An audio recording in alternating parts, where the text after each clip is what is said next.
ત્રણ દાડોથી લાયેલું પડ્યું, હવે ટાઈમ મળે. હવે મળ્યો ખરી. હે guys, welcome back to my channel જેનું નામ છે Lalit and Tanu family blog. તો આપ સૌનું સ્વાગત છે. ગુડ મોર્નિંગ બધાને. સવારમાં મારા જય શ્રી કૃષ્ણ. તો આશા રાખું છું કે આપ સૌ મજામાં હશો. હું પણ મજામાં છું.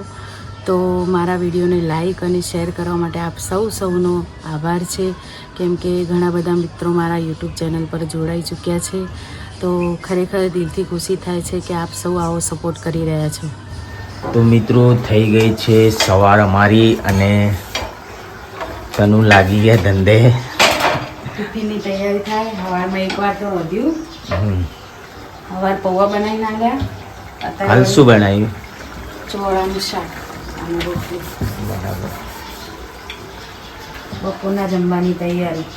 બસ હવે અમારા પિન્સુભાઈ જશે સ્કૂલ. વહેલું રોધી ને હમણાં હુઈ જાય. હુઈ જાવ, જો બધું કોમ પડ્યું હુઈ જાય.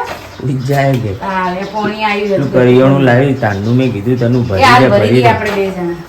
આપણે બે જણા એટલે તો તાણ બહેણા ચડાવવાની પડે. તમારે કરવાનું બધું. હું ભરી આલ્યો, બહેણીઓ જે ખાલી કરવાનું છે ધોઈ આલ્યો. તો બબુ નાય ના આયા એવા લેવા ઉભા. કપડા પહેરવાના કે નહીં? સ્કૂલ ચેટલા વાગે જવાનું?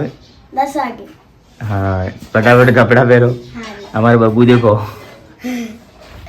ત્રણ દાડોથી લાયેલું પડ્યું, હવે ટાઈમ મળે.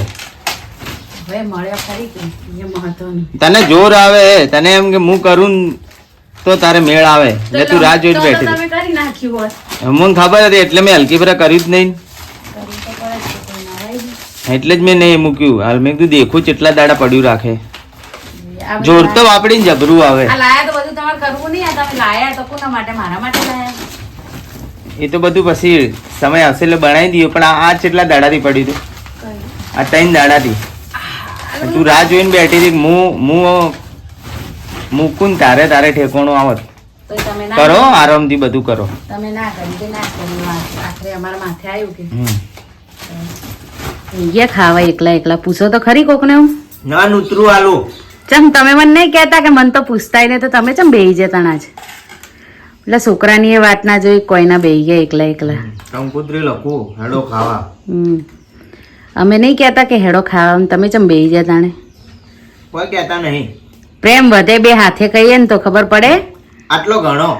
હા, હવે નહીં વધારવો. નહીં વધારો.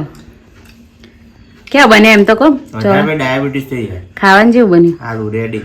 ખોણ નહીં બન્યું ને આજ પાછું? અલગ જાતનું ખોણ. હવે શું કેવું મારે તમને. તો મિત્રો, ગયા હતા અમે સ્ટુડિયોમાં અમારા રેકોર્ડિંગ માટે. અને જો ઘરે આવીને ઘરની ડ્યુટીમાં લાગી ગયા છે. કપડાં બધા ઘરમાં નાખીને ગયા હતા. હવે કપડાં સુકાઈ ગયા. 6 વાગી ગયા છે. મારા પિન્સુભાઈ પણ ઘેર આવી ગયા છે. એટલે એમને પણ ચા પાણી કરવાનું બાકી. નાસ્તો ચા કરવું ને બેટા? તો જો હવે રાંધવાની તૈયારી થશે. અને અમારી નોકરી તો ચાલુ જ હોય. તો એ લલિત કે શું કરો છો તમે ઘેર બેઠા બેઠા? બસ અમારી આ ડ્યુટી ચાલુ જ હોય. તો મિત્રો જુઓ, અહીંયા થાય છે ખમણની તૈયારી. આ ખમણનું રેડીમેડ પેકેટ લાવ્યું છે. તો અડધું બનાવીશ ને અડધું બાકી રાખીશ. તો આમાં લોટ લીધો છે અને આ છે એનો સોડા, એ પણ અડધો નાખીશ. બાજુ પાણી ગરમ થાય છે અને ભાત થઈ ગયા છે ને અહીંયા દાળ થાય છે. તો ખમણ બતાવું બને એટલે હું તમને રેડી થાય એટલે બતાવું. તો મિત્રો જુઓ, ખમણ થઈ ગયું છે તૈયાર. મેં વાટકીમાં બનાવ્યું છે અને બીજો થોડો લોટ વધ્યો છે અને હું ડીશમાં બનાવીશ. આ બાજુ ખમણમાં નાખવાનું મારું પાણી ખાંડવાળું તૈયાર થાય છે. અને આ ખમણ જુઓ સરસ મજાના ફૂલી ગયા છે. હવે એનો વઘાર પણ મેં કરી દીધો છે.